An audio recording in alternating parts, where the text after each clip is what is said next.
ამ ვიდეოში განვიხილავ JavaScript-ის გამოყენებას front-end-ში. წინა ვიდეოებში განვიხილეთ HTML და CSS-ი და შევქმნით დიზაინი ვებსაიტისა. ეხლა კი განვიხილოთ თუ რა ფუნქციები შეიძლება გქონდეს JavaScript-ს front-end-ში, როდესაც ჩვენ ვებსაიტზე შევდივართ. აი იქ ჩვენ მხარეს ბრაუზერში რა, ესე რომ ვთქვათ, ფუნქციები შეიძლება გქონდეს და შემდეგ კი გავაგრძელოთ ჩვენი პროექტი, რეალური პროექტი, რასაც ვაკეთებდით. ეს ჩვენ HTML-ში გავიარეთ p tag-ი, მაგრამ არ გაგვივლია ბათანი. აი აქ ორი ელემენტი გვაქვს, ორი tag-ი გვაქვს, ეს არის ბათანი პირველი და მეორე არის p. p-ზე ბევრს არ ვისაუბრებ, ესე რომ ვთქვათ, მას აქვს ამ შემთხვევაში ატრიბუტად ID გვაქვს მინიჭებული. სახელად ტექსტი და შიგნით ესე რომ ვთქვათ, რასაც ჩვენ ბრაუზერში ვხედავთ, არის ტექსტი ატრიბუტით ტექსტი. ანუ ინგლისურად დაწერილი ეს ჩვენი ატრიბუტი. ხო, კიდევ რა არის ახლა მნიშვნელოვანი? აქ ჩვენ ბათანში გვაქვს ასევე მინიჭებული ატრიბუტი, რომელიც არის ინგლისური შრიფტით დაწერილი, ეს არის ხილაკი. ID არის ხილაკი და ბათანში გვაქვს ესეთი რაღაც დაწერილი, ანუ ნებისმიერ ხილაკს შეგვიძლია ჩავწეროთ ჩვენი სასურველი ტექსტი, ანუ ამ შემთხვევაში ჩაწერილი მაქვს ხილაკი ატრიბუტით ხილაკი. ხო, ეხლა რა როლი აქვს JavaScript-ს და რა შეიძლება JavaScript-მა გააკეთოს ძალიან ესეთი მარტივი მაგალითი რო ვთქვათ. ჩვენ ხილაკზე დავაწვევით ხილაკს, მოკლედ გვაქვს ბრაუზერში ტექსტი. აი ეს ტექსტი გვაქვს, ტექსტი ატრიბუტით ტექსტი და ხილაკი.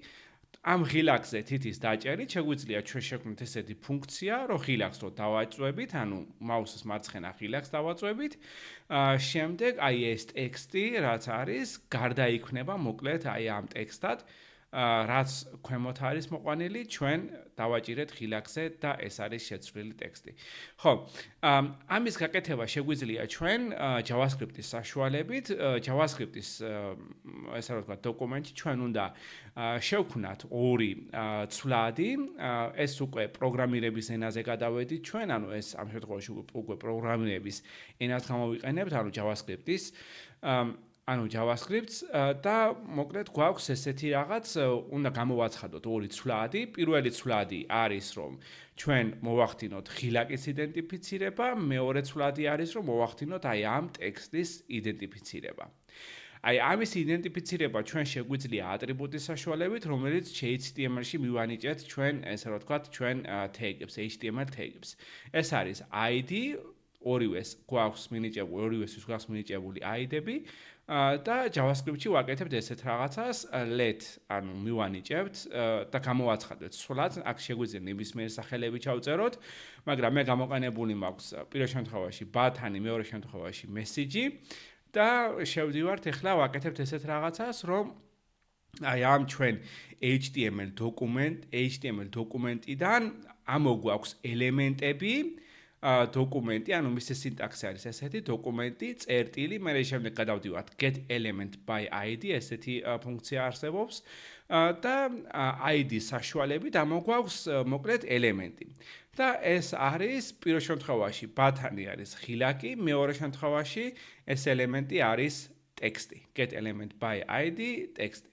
და ამ შემთხვევაში ეს შედის ჩვენს HTML დოკუმენტში და ნახულობს, ესე რომ ვთქვათ, ელემენტებს, პირველ შემთხვევაში ხილაკი, მეორე შემთხვევაში ტექსტი.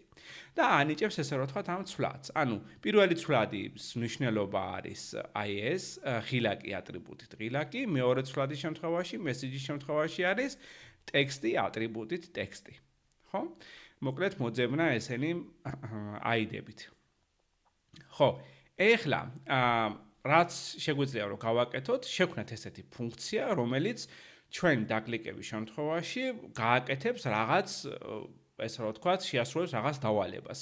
ამ შემთხვევაში ჩვენ გამოვიყენებთ ესეთ ფუნქციას, რომ ტექსტი თვითონ შევცვალოთ. ნახეთ, აი აქ გვაქვს ტექსტი ატრიბუტით ტექსტი, რომელიც HTML-ში ესე ჩანს და შეგვიძლია რომ ეს შევცვალოთ ესეთი ფუნქციით, ცვლადთან მივიდეთ, ანუ ეს ცვლადი იყო message-ი, ანუ get element by ID, სადაც მთელი ელემენტი არის, აი p ელემენტი გვაქვს აქ აღებული და ჩვენ ვაკეთებთ ესეთ რაღაცას, რომ დაკლიკების შემდეგ მოხდეს შიდა ტექსტის, ანუ inner text, ან inner text ამ შემთხვევაში გვაქვს ტექსტი ატრიბუტი ტექსტი, აი ამისი ცვლილება მოხდეს და მიენიჭოს აი ეს მნიშვნელობა, ანუ რაც ბჭყალებში გვაქვს აქ მითითებული, ჩვენ დავაჭირეთ ხილაკზე და ეს შეცვლილი ტექსტია. ანუ ეს ტექსტი, რაც იქ იყო, მოკლედ შეიცვალოს აი ამ ტექსტით.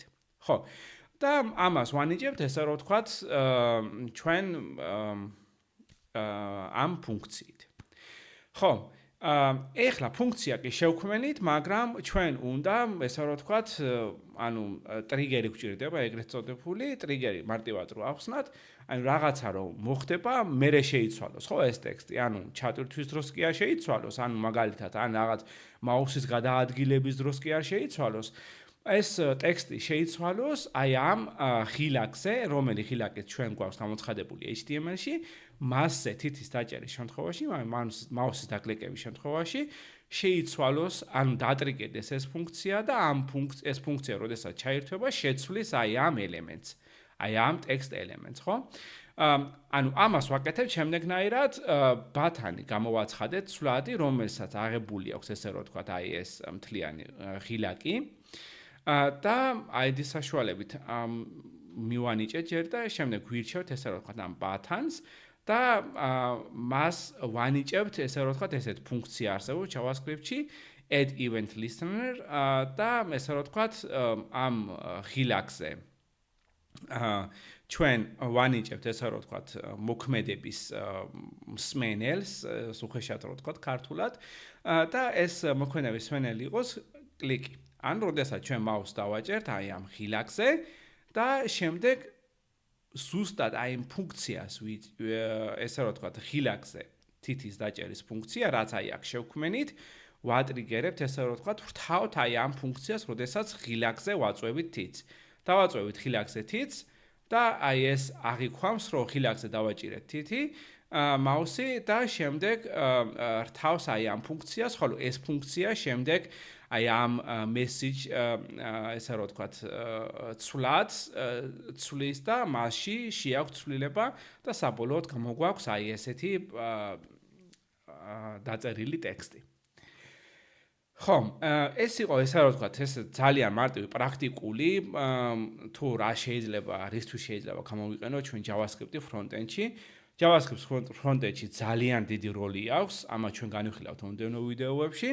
და კი ბატონო, არა მხოლოდ front-end-ში, ასევე back-end-ში აქვს ძალიან დიდი როლი, მაგრამ ჩვენ ჯერ განვიხილოთ front-end-ის შემთხვევა, შემდეგ კი ესე რომ ვთქვათ, განვიხილოთ back-end-ის შემთხვევებიც. სულ ეს იყო ამ ვიდეოში, მომდევნო ვიდეოში ჩვენ უკვე რეალურ პროექტზე გავაგრძელებთ JavaScript-ის გამოყენებას.